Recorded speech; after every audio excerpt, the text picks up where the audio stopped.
At Blaze Gymnastics, if you ask 3 boys what they like about the sport, you'll get 3 different answers. It's really fun and I want to get a little bit stronger.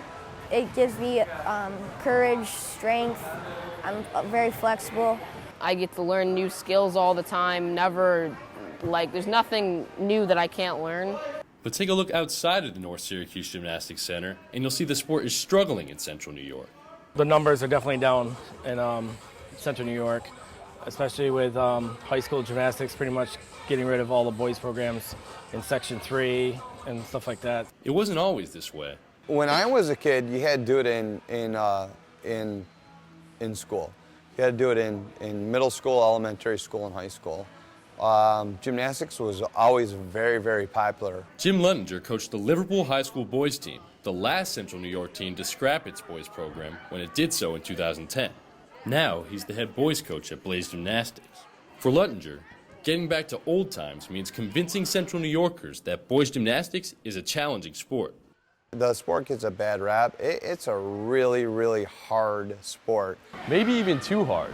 Luttinger and other Central New York coaches think that a big reason why boys gymnastics isn't more popular is because of the time it takes for the gyms to improve and develop.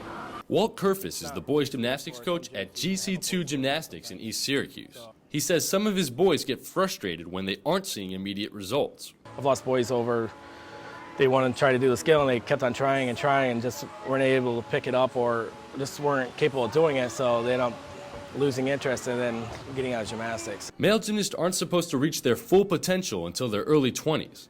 That's why parent Chris Ivan isn't exactly going door to door to promote the sport to other parents. It's a serious commitment, so I don't really recommend it lightly. But that doesn't mean Ivan isn't a fan of the sport. Gymnastics is great compared to other sports.